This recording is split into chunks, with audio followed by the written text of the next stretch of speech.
Hello and a very good morning. You're watching the Breakfast News on Rajya Sabha television with me, Frank Pereira. Let's begin this morning with the headlines. Repeated disruptions could be the norm in Parliament again today after opposition rejects government's offer for talks on key issues. Sonia Gandhi to lead silent march over Vyapam scam. India may soon get its much-awaited Rafale jets from France. In a written reply in the Rajya Sabha, Defence Minister says jets will be on the same configuration as tested and approved by the IAF. One last-ditch attempt by Mumbai blast convict Yaqub Memon to escape the gallows. He submits a mercy petition to the Maharashtra governor to stay his hanging. Greek MPs to vote on two laws that could make or break the country's prospects of an international bailout. Prime Minister Alexis Tsipras looks for support from pro-EU opposition parties. Well, the first day of the monsoon session, as expected, saw increased tension between the government and the opposition. The government showed willingness to discuss the Lalit Gate issue, but the opposition rejected it, indicating how tough it would be for the government to conduct business this session. But the question is, who will take the blame for the disruptions? Prime Minister Narendra Modi reached out to the opposition in Lok Sabha on the first day of the monsoon session. Before proceedings began in the lower house, he personally went around the house greeting opposition leaders, including Sonia Gandhi and Mulayam Singh Yadav, personally. Several top ministers reiterated the government's willingness to discuss any issue that the opposition wants. The government looks keen to show that it wants Parliament to run smoothly. We get a distinct and clear impression that the opposition wants disturbance for some time. They don't want a discussion. The government is publicly declaring, as we have indeed in the House, that we are ready for a discussion in any form at any time. In fact, in the morning, we gave the option of starting the discussion right now, an offer which has not been accepted by the opposition. But the government's posturing did not seem to cut any ice with the opposition, which insisted that there was no scope for a discussion without the resignations of the Chief Minister of Rajasthan and Madhya Pradesh. We want the House to function, but there cannot be different parameters and different standards of accountability for the BJP NDA ministers and their chief ministers. Anybody who has committed these acts has no right to remain in office. Prime Minister must break his silence. They cannot write a new rule book. The same rules will be applicable to them, and Congress is duty-bound as the principal opposition party to enforce accountability. सदन के अंदर चर्चा को रोक रहा है, कौन है जिम्मेदार? एक पूरा सदन 2010 का विंटर सेशन जो है पूरा रद्द हुआ एक ही सवाल को लेकर कि 2G स्कैम में उस समय के मंत्री ए राजा क्यों इस्तीफा नहीं दे रहे हैं और 2G स्कैम के अंदर एक जॉइंट पार्लियामेंट्री कमेटी की इन्वेस्टिगेशन क्यों नहीं हो रही? पूरा सेशन बर्बाद हुआ था और उस समय बीजेपी इस सवाल को उठा रही थी। हमारी तरफ से वही बात हम कह रहे थे। आज उसी तरीके की भ्रष्टाचार है। The monsoon session is likely to see disruptions over the Vyapam scam and Lalit Gate, and the government seems to have accepted this as fact. But on the first day, they made sure to interact with the media and put the blame squarely on the opposition's shoulder. Government is saying that it is ready to walk extra mile to accommodate opposition's demand and ready to debate any issue in the parliament. But opposition says there is no point of any debate until Chief Minister of Rajasthan and Madhya Pradesh resigns from their post. With cameraman Junaid, this is Shyam Sundar, Rajya Sabha TV. Well, join me for a chat this morning to talk about this is Parsa Venkateshwar Rao, editorial consultant of the DNA. Good morning, Parsa. And, you know, as far as things or proceedings in the parliament go, it looks like it's going to be another day of disruptions. And the opposition, of course, is quite adamant on the House not functioning. But who is to blame, really, as far as these disruptions are concerned? I think it goes beyond the blame game, whether it is the government or the opposition, because unfortunately, in India, the parliamentary norm has become that you have to protest you don't protest by criticizing the government in a debate, but you protest by stalling the government, parliamentary proceedings. Whichever party is in opposition feels that that is the only way to draw the attention of the country to any burning issue. Earlier on, people used to walk out in protest. It was a silent, dignified protest, but it was felt that it was ineffective because the government could function without the presence of the opposition. So now the strategy is that unless you disrupt Parliament, no issue gets highlighted. It's an unfortunate development. I mean, it's easy to say that BJP has done a similar thing when it was in the opposition, but it was not justified when the BJP did it then. It is not justified when the Congress and other allies do it now. But there is also one more distinction. In the BJP case, when they were protesting against 2G scam, the minister involved was a union cabinet minister. Here, the only hold the Congress and the other opposition parties have to demand press for the resignation of Minister for External Affairs Sushma Swaraj because she is from the union cabinet. Yes. And if there is an impropriety, yes, there is a case for protesting and demanding. But demanding the resignation of the chief ministers of Rajasthan and Madhya Pradesh in parliament, I think is untenable. Do you see any middle path being reached by the opposition and the government so as to ensure that some kind of work is done in this session of parliament? I think they will, the Congress is aware that what they are doing is not fully justified. I think BJP, when it did those things, was perhaps aware, though they had much more self-righteousness when they asserted that we are fighting corruption. And the Congress wants to nail the government on that rhetoric now. But I think they will reach out to an agreement where perhaps they will be able to push through the necessary government business, but nothing beyond that. I do not know whether any of the major bills will get through in this session. But it is extremely crucial as far as the government is concerned to ensure that business goes on as usual, because there are a couple of very crucial bills that the government would like to see passed, especially the GST. Because if you do not see the GST being passed in this session of Parliament, it's very unlikely that it would meet its deadline of April 2016, isn't it? The Congress seems to feel that there is enough time for GST and it can be passed by the end of the year, and it will not affect the deadline of April 1st, 2016. So I think, yes, they will dilly-dally, and the committee is looking over it. That is one thing. The other issue is the land reforms bill. But I do not think the government will be able to push through, though the government is making the gestures. We learned that the Prime Minister is ready to sort of step back and allow for some sort of an amendment. Scale down. Scale down is the word. Yeah, thank you.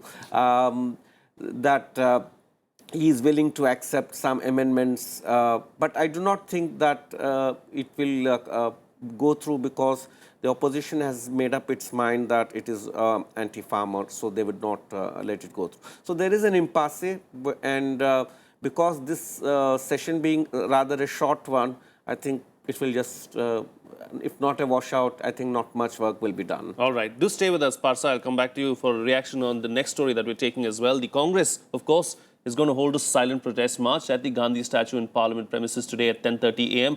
against the Vyapam scam. The protest will be led by the Congress President Sonia Gandhi and Vice President Rahul Gandhi. The party is also expected to move an adjournment motion on the matter in the Lok Sabha. The party has been seeking Shivraj Singh Chauhan's resignation over the multi-crore rupee scam. Parsa, you know, this seems to be the most opportune moment for the Congress, isn't it? I mean, they've been waiting for something like this to happen for the last 1 year after the rout in the 2014 elections, and they do not want to let this opportunity go by. Absolutely, you're right. I think the government has become vulnerable in a short span of 1 year. For various reasons, there have been acts of omission and commission which exposes the government flank. And it is but natural that the Congress and the rest of the opposition want to take advantage of that. Congress must be really surprised that they have got an opportunity so soon to attack the government, and they would not let it go. I think the stand on Vyapam would be justified because the CBI is now inquiring into Vyapam, and it is an issue that needs to be discussed in Parliament.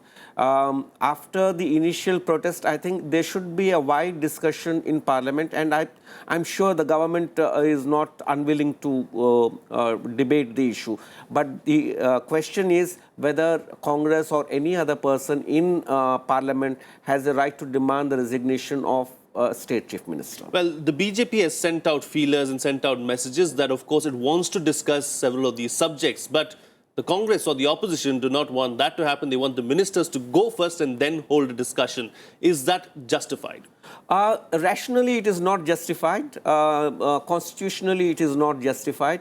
But, you know, political games have come down to such a level that everybody, all the parties it's some sort of a wrestling pit where everybody fights. It's a freestyle wrestling pit. So everybody wants to try out every ploy they can, and norms are thrown out of the window, as it were. All right, Parsa, we'll have to leave it at that. Thank you so much for putting things into perspective for us this morning as far as the Parliament session is concerned. Moving on now, of course, the first day of monsoon session of Parliament saw many disruptions in the upper house. The Cabinet met later in the evening yesterday. Two important decisions regarding farmers and industry were taken during the meeting. The Cabinet has cleared interest subvention for farmers in drought-hit areas, though quantity of interest subvention is yet to be announced. Farmers who suffered severe financial crunch, drought-like situation and had loans under their names will have some relief with this move. Secondly, the modified industrial package has been extended to enhance Prime Minister's Make in India campaign. Since the expiry date of the package was nearing and the centre received pressure from the industry to extend the programme, hence the decision was taken. This extension will give relief in the form of taxes to the industries which are already running and the new ones in the pipeline. The Cabinet also cleared networking of police stations to restructure police reforms and to increase sharing of information and communication between stations located across the nation. Moving on now, India may soon get its much-awaited Rafale jets for the IAF. Defence Minister Manohar Parrikar has assured that 36 Rafale jets in flyaway condition will be acquired as quickly as possible. In a question raised in the upper house of Parliament on Tuesday, Parrikar said, and I quote, "As per the India-France joint statement issued by the two countries during the Prime Minister's visit to France, Government of India conveyed to the Government of France that in view of the critical operation necessity for multi-role combat aircraft for Indian Air Force, Government of India would like to acquire 36 Rafale jets in flyaway condition as quickly as possible. The aircraft and associated systems and weapons would be delivered on the same configuration as had been tested and approved by Indian Air Force and with a longer maintenance responsibility by France," unquote.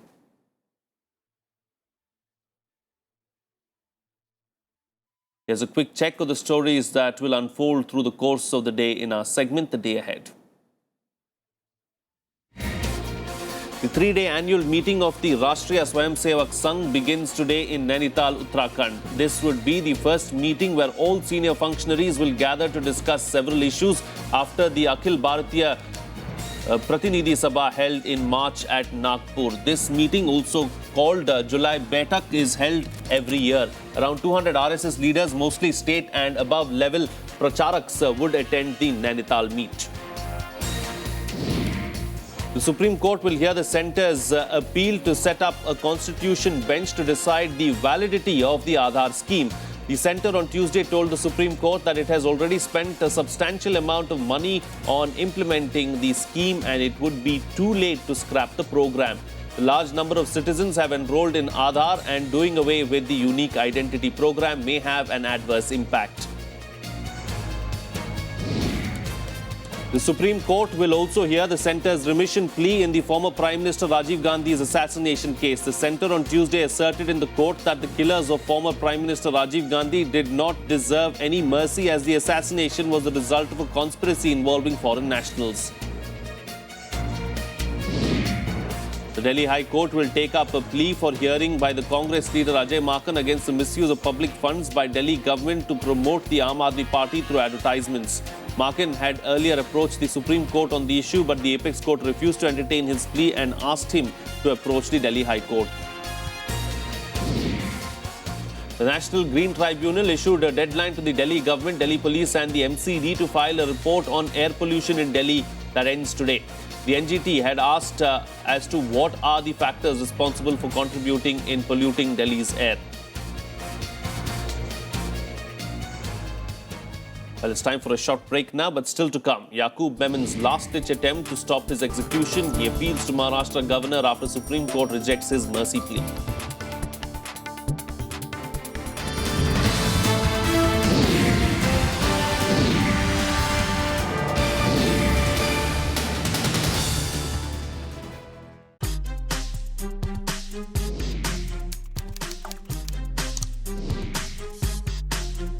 Get live Rajya Sabha session.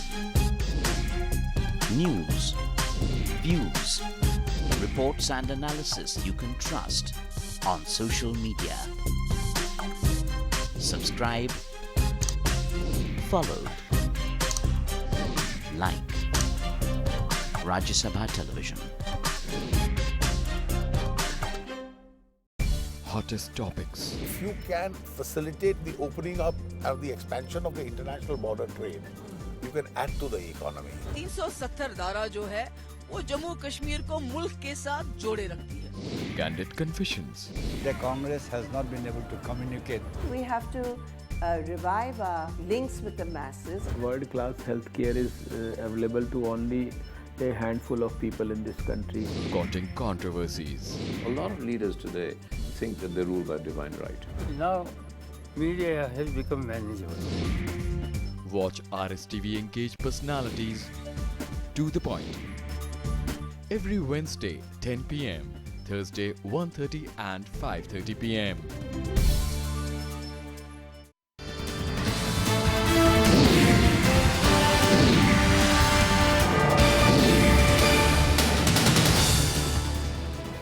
Welcome back. You're watching Rajya Sabha Television. Well, moderate Hurriyat leader Mirwaiz Umar Farooq has conveyed to Pakistan High Commissioner Abdul Basit his unhappiness over the exclusion of Kashmir issue in the recent meeting between Prime Ministers Narendra Modi and Nawaz Sharif in Russia. Mirwaiz conveyed his views during a meeting with Basit when he met the High Commissioner in New Delhi just after attending an Eid Milan hosted by the envoy on Tuesday. The Hurriyat chairman, who flew in from Srinagar especially to attend the Eid function, underlined that by ignoring Kashmir, the talks between India and Pakistan will lead nowhere. He also said that the issue has to be addressed if the two countries want to build trust. Leader of a hardline Hurriyat faction, Syed Ali Shah Gilani, boycotted the event, saying that he was protesting against non-inclusion of Kashmir in the talks between the two prime ministers. In a separate development, the centre granted Gilani a passport valid for 9 months to visit his ailing daughter in Saudi Arabia. Meanwhile, the Pakistan High Commissioner said that India and Pakistan must move away from confrontation to cooperation. No, you know, diplomacy is the art of the possible, so I hope that we can work together to see as to how we can resolve our problems, disputes through dialogue, and I'm sure that things will get better. हमने बासित साहब से ये बिल्कुल हुर्रियत की तरफ से और कश्मीरी अवाम की तरफ से इस बात को हमने बड़ा क्लियरली उनके सामने रख दिया है कि हम अगरचे इंडिया पाकिस्तान डायलॉग को सपोर्ट करते हैं, करते रहेंगे, लेकिन कश्मीर के मुद्दे को किसी भी सूरत में साइडलाइन नहीं किया जा सकता. Meanwhile, Jamaat-ud-Dawa chief and Mumbai attack mastermind Hafiz Saeed has warned Pakistan Prime Minister Nawaz Sharif against extending a hand of friendship to India under international pressure and without taking on board the Kashmiri people. He has warned that any such step will hurt the people of Kashmir. The warning by Saeed came after a meeting between Prime Ministers of India and Pakistan in the Russian city of Ufa on the sidelines of the SCO summit on July 10th, where the two leaders decided to revive the stalled dialogue process and expedite the trial of the Mumbai attack case. Well, after the Supreme Court rejected his final mercy petition, 1993 Mumbai blast convict Yaqub Memon is making a last-ditch attempt to save himself from the gallows. He has written to the Maharashtra governor for mercy as preparations are underway for his execution on July 30th. 8 years after a Tata court sentenced him to death, Yaqub Memon, the sole death row convict in the 1993 Mumbai blasts case, is all set to be hanged in Nagpur on July 30th. This is a very important and historic decision because accused Yaqub Memon had tried to prolong the execution of death penalty. Supreme Court has clearly made a distinction between the persons who actually has the criminal conspiracy and the person who act in pursuance of the criminal conspiracy.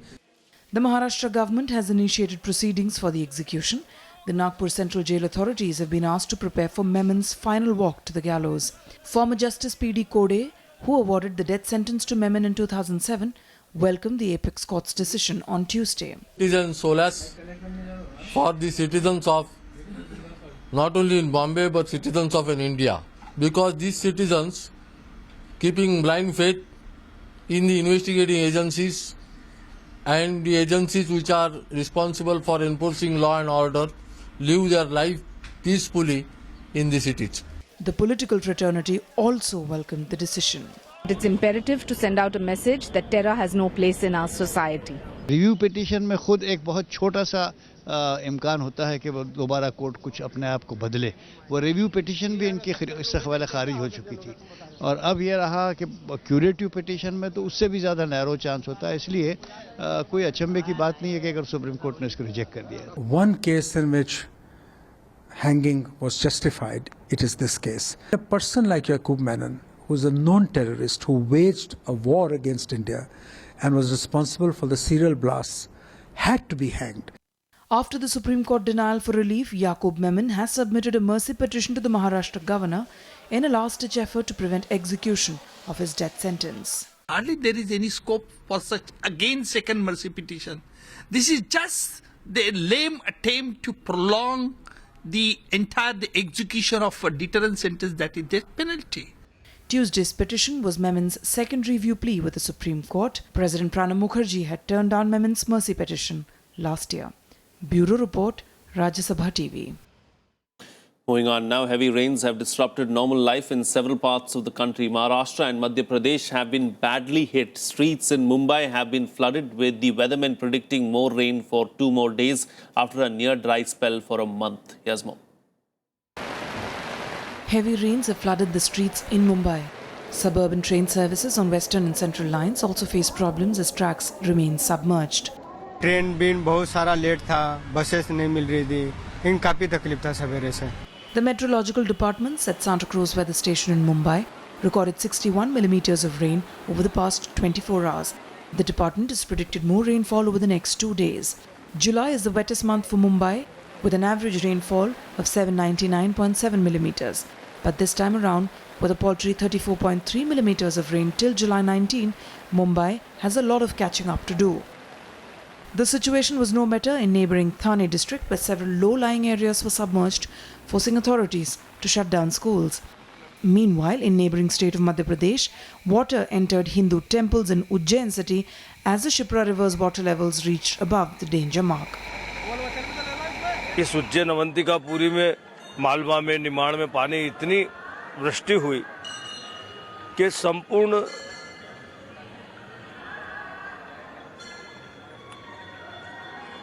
शहर और आसपास के जिले नगर सब जलमग्न हो गए. Priests at the Mahakaleshwar temple were seen performing rituals with the temple underwater. Bureau Report, Rajya Sabha TV. Well, it's time for another quick break now, but still to come. Greek Prime Minister's second test in Parliament, a vote on second legislation before talks on bailout package today. That and much more coming up. Stay tuned, we'll be right back.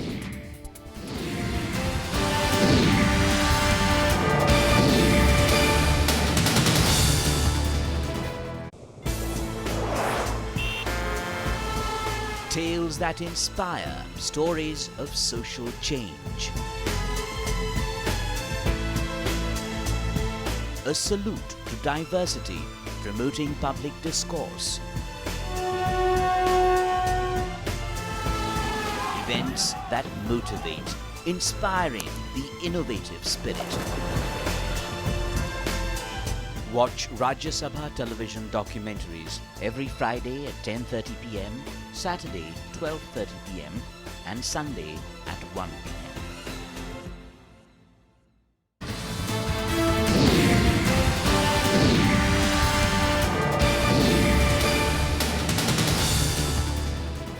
Welcome back. You're watching Rajya Sabha television. Well, Greek Prime Minister Alexis Tsipras is all set to face another test in the parliament today as his government submitted the second legislation before lawmakers. The bill needs approval before talks on the bailout package can begin. Tsipras would again be looking for support from pro-EU opposition parties following last week's rebellion by his party members. Yes, more. After the first set of reforms was passed in the Greek parliament with great difficulty last week, Prime Minister Alexis Tsipras is facing another test.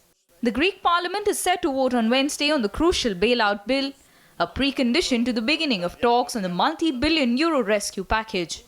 Tsipras met with his interior minister on Tuesday to discuss the strategy ahead.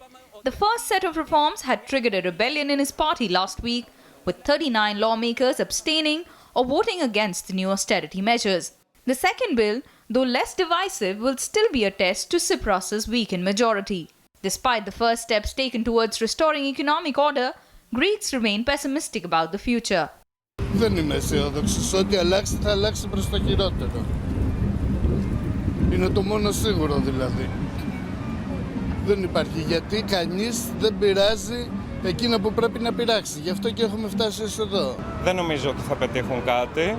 Θα ρίξουν την κυβέρνηση και θα συνεχίσουμε να έχουμε τα ίδια μνημόνια. The bill will put in place new EU rules to prop up failed banks and aims to shield taxpayers from the risk of having to bail out troubled lenders. It imposes losses on shareholders and creditors before any taxpayers' money can be tapped in case a bank rescue is required. The bailout bill also includes the adoption of new rules for the civil justice system, which will accelerate lengthy judicial processes and cut costs. Tsipras has until Wednesday night to get the bailout measures adopted by Parliament. Bureau Report, Rajya Sabha TV. Well, here's a look at what else is making news around the globe in our World Wrap. Polling closed in Burundi's controversial presidential elections, with officials saying that voter turnout was smaller than expected.